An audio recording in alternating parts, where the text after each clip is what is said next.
मीराबाई राजघराने के थी, राजा के घर के थी। लेकिन जब संत रविदास जी से उनका प्रेम हुआ तो वो दीवाना हो गई और गाने लगी, पायो जी मैंने नाम रतन धन पायो, वस्तु अमोल के दीने मेरे सतगुरु, कृपा करी अपनायो। पायो जी मैंने नाम रतन धन पायो। ये नाम रतन धन सिर्फ संत सतगुरु के पास होते हैं, औलिया फ़कीर महापुरुषों के पास होते हैं। जो लोग वक्त के संत सतगुरु औलिया फ़कीर महापुरुषों के पास जाते हैं उनको ये चीज़ मिल जाता है। जो लोग नहीं जाते हैं उनको ये चीज़ नहीं मिलता है।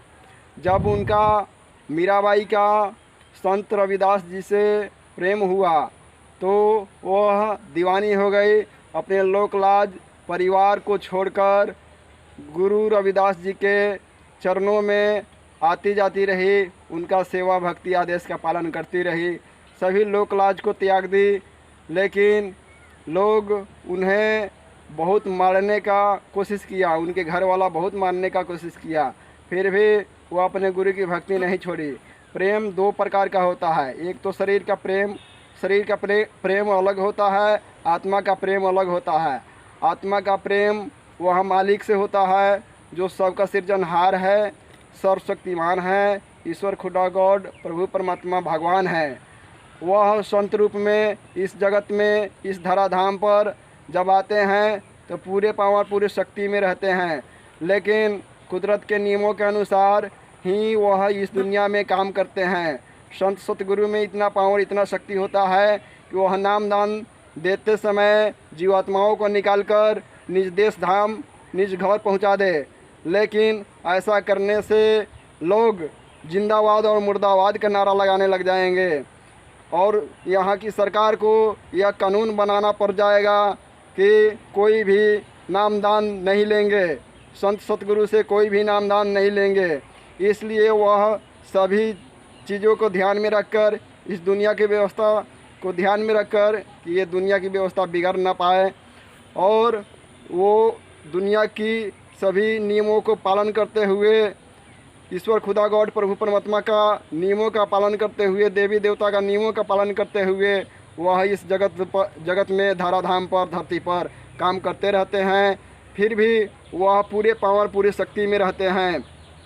वह जब चाहे उनसे प्रेम करने वाले लोगों को वह भवसागर से पार कर दे। जब नामदान संत सतगुरु औलिया फ़कीर महापुरुष महात्मा, वक्त के संत सतगुरु औलिया फ़कीर महात्मा जब लोगों के नामदान देते हैं, अब आत्मा के डोर अपने हाथ में ले लेते हैं, उस समय वो दौलत व शक्ति अपने मुट्ठी में रखते हैं।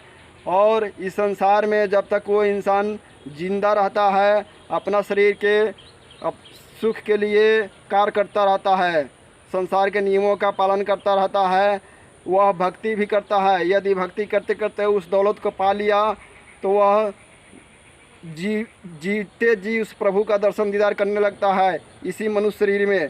ये मनुष्य शरीर को संतों के शब्दों में, महात्मा महापुरुष औलिया फ़कीर के शब्दों में, इस मनुष्य शरीर को जिस्मानी मस्जिद और मंदिर कहा गया है, मानव मंदिर कहा गया है।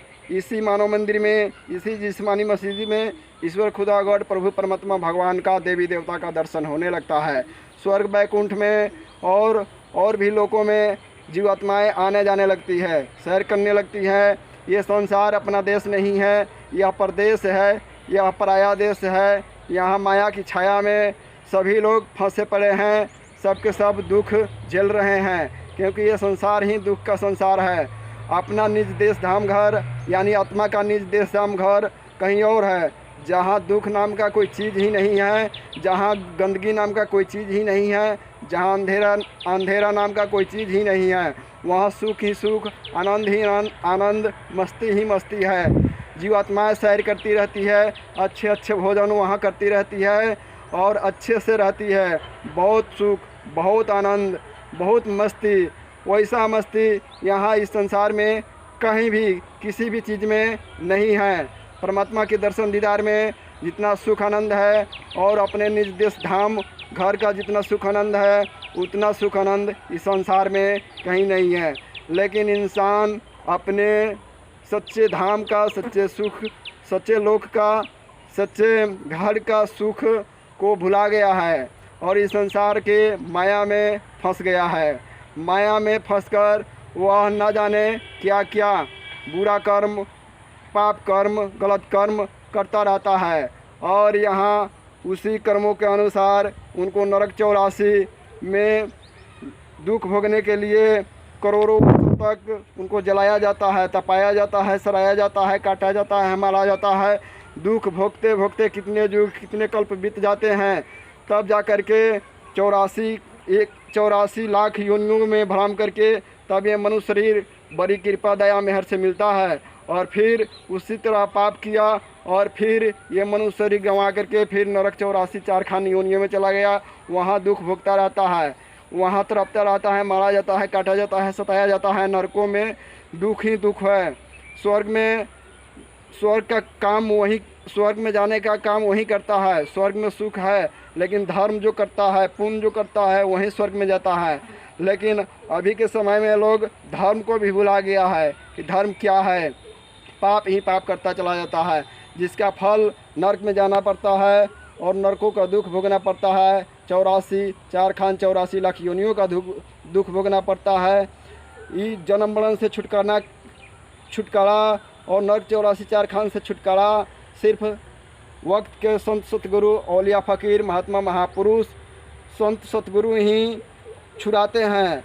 उन नरकों से, 84 चारखान योनियों के दुख से और जन्म मरण के दुख के छुटकारा से सिर्फ संत सतगुरु ही जीवात्मा को बचाते हैं और अपने निज देश धाम घर को पहुंचाते हैं।